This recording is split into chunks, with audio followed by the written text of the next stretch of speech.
Hello. Hi, everybody. So, today I kind of wanted to talk to you guys a little bit about kind of the downsides of going for a PhD after you got your master's. And this is 100% coming from, sorry, Shaky. This is 100% coming from my perspective. I've talked to, a couple of people who have gone master's, PhD. So, this is my perspective, okay?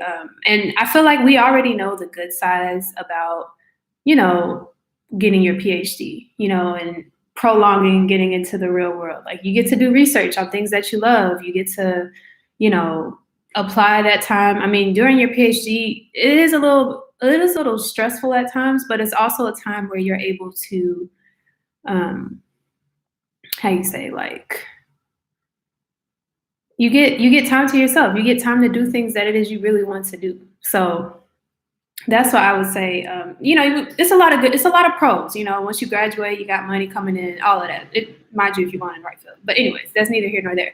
Today, I'm trying to talk to you guys about going for a PhD. For those of you who are kind of on the fence about it after your master's degree, and kind of giving you the other side of the coin, because we already know the good side. So let's talk about the other side of the coin. So the first thing I'm going to talk about is burnout. Okay. Now I have a definition. I wrote some notes before I came up on here, but according to Google, I think we're all familiar with what burnout is, but just to give you a very specific definition, a state of emotional, physical, and mental exhaustion caused by excessive stress. So it occurs when you feel overwhelmed, emotionally drained, and unable to meet constant demands. In a PhD program, you are going to be meeting a lot of constant demands. And just from my personal experience, I'm in my second year in my PhD program. Okay. Technically, coming from a master's degree, that means I'm in my fourth. Okay. And had I not been able to transfer credits or all that, I would have been 5 years in a graduate program with classes only. So thank God. That's why I'm so happy. Like, thank God I was able to transfer credits. That is a big thing. If you're thinking about going to a PhD program and you have a master's degree, please make sure you can transfer credits. Because if you can't, that's a lot of time. That's like a lot of time. And a lot of this stuff, there's a lot of new stuff I learned. Don't get me wrong. But a lot of the stuff I'm already familiar with. A lot of the stuff I was taught in my master's program. So now I'm sitting here and I'm like, dang, like, I already know this stuff. Like, why do I need to do it again? It's kind of like repetition, and repetition's always good, but sometimes it can be too much sometimes. So that's a big one, and that's something I was feeling for a long time. Still, like, I'm ready to be done with these classes. Like, I'm ready to like move forward, which is, I guess I'm just a little impatient right now. I think right now, the biggest thing for me in regard to going further from master's to PhD is it's kind of like a delay in life. You know what I mean? Because you're kind of delaying a lot of things in order to be in this PhD program. So, the first thing, I mean, money. Like, money is a big thing here, especially like, just in life, we all need money. And when you're in a PhD program where maybe I'm very fortunate, I feel like, I haven't been in a position where I just was right out struggling. But there are a lot of people who are. And, you know, being in a program like that and you don't have any to do the things you really want to do. You know what I mean? Like, you're not getting as much money. Like, you pictured yourself being here and now you can't do that because of X, Y, and Z. So it really does. And then also, like, just taking out scholarships and, debt, you get into constant debt and all of that. So that can kind of play a role into, you know, the that going from master's to PhD. You gotta think about that part, because that it is a commitment. I will say that. The next thing is just fun, and that kind of ties back with the money. You don't have the money to do what it is that you really want to do. Like, you want to go up to Paris tomorrow. You don't have the money to do that. You probably ain't got the time if it's within a certain time frame of the year. So that kind of sucks. Like, I'm not gonna lie to you, because I'm one of those people. I like to consistently go places, just take off, and I kind of am a little held back with that, but it's all good. Um, you know, that's what you think. Like, well, I guess it's worth it, right? I mean, I don't know. But the next thing is relationships. Going into a PhD program really does take a toll on your relationships and the people that you're around. I mean, a lot of times when you get into a PhD program, you're not going to be in the same. There are a lot of people who are fortunate to be in the same place where they, where their family is and all that. But a lot of times you're leaving what you're used to and going somewhere else. And so that means starting all over again, meeting new friends. If you're not in a relationship, dating, all of that other type of stuff. And that in itself can be it can be taxing sometimes, especially the first few months when you're in that new place. Like you don't know anybody, you don't know what to do, and etc. So it can become a lot. So, that's something to think about. Like it can be, especially, I mean, and especially like if you're in a long distance situation where you're, during my master's degree, my first 2 years, I was in a long distance relationship, and it was a lot, mind you, there were other factors going on in our relationship, but it was still like, it was a lot. Like it was too much for me. I couldn't take it. Like I didn't want to, I really didn't want to do it anymore after a certain amount of time passed, because it's a lot. Like being away from people that you care about and you want to be around. It's a lot. Even just with my family, like I already touched on family, but there are a lot of times where I wish, like, my sister could just come over and hang out with me.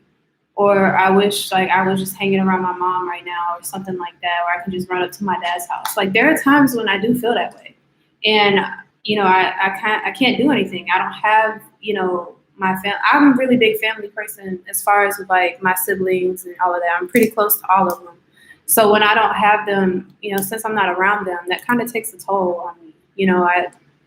It's like I'm used to having that, but I don't have it here, if that makes sense. Like I don't have it with I don't know.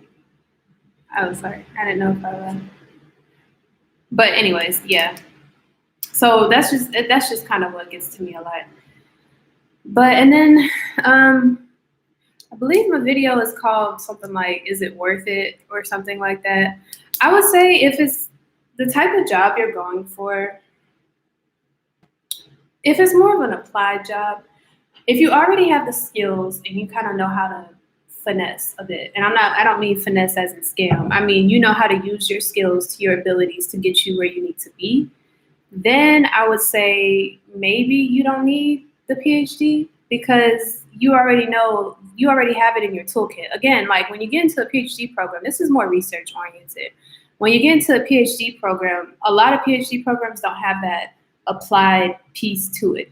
So if you're going somewhere and it's just kind of more academic and you really know you want to go applied and you're not really going to gain anything of value from that, which you can't say you never gain value from something because you can always gain value. But as far as, the pros and the cons, I would suggest, and you have the skills already, you know how to do things, you know what to do. I would suggest just going through with it. You know what I mean? Like just don't go through with, sorry, let me rephrase that. Don't go through with the PhD program. Just go through with, get yourself out there in the career field because, you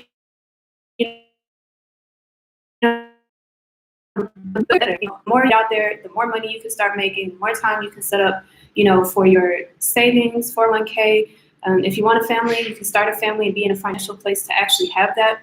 I think for me, that's a really big thing too, is I'm, in my later 20s and I do want to start getting into family planning and etc. However, I'm in this program and that kind of takes a toll on it. And I do want to enjoy myself and my money when I graduate as well. So it's kind of like a weird, you know what I mean? A weird play here. Like I was like, well, how long, because mind you, we have gone, like technology has advanced and all of that, but I sort of, I always envisioned myself having a child around 28.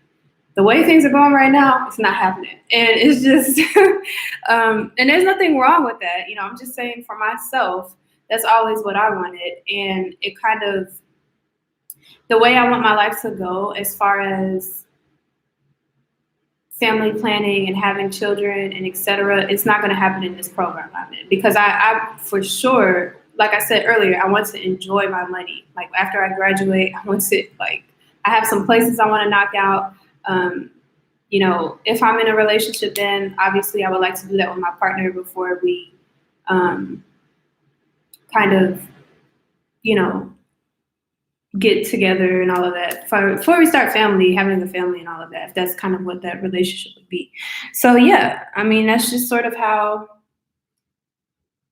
I feel about it. You know, I sort of want to get into that and age. And like I said, age plays a big role. Unless you're starting your PhD, like, I don't know, 21 or something like that, 22, like it's hard, you know, it's hard. Like, I mean, you have to really account for those types of things. So I guess it's one of those things you kind of have to balance out which one you want most. Mind you, I've always wanted my PhD. I've always been driven to get it, but sometimes it does come with a delayed cost and it does kind of hinder you sometimes in a way, but that is it. I do feel these feelings at times. I do, and I think it's normal for all of us to feel this, even if you're not, you know, of older age, even if you're not coming from a master's program and you're just coming straight into a PhD program. It's still very normal to feel those ways. But at the end of the day, you know, you got to do what fulfills you and what makes you happy. So just keep that in mind as you go through with it. If you decide to quit, I mean, it's your choice, it's your life, it's free will.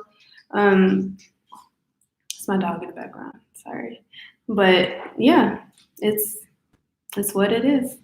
But anyways, y'all. So I hope you guys have a great night. I just kind of wanted to hop on here because these are things that I was talking to kind of one of my classmates about. This person also came in with with a master's degree, and they're kind of going through the same things I was feeling, and I felt so good. Like, talk about it to people because there are people that understand what you're going through. I promise. Like, it felt really good to talk about it with somebody who actually understood where I was coming from because they feel the exact same way. So yeah. But anyways, guys, I will see you later. Good luck. Bye.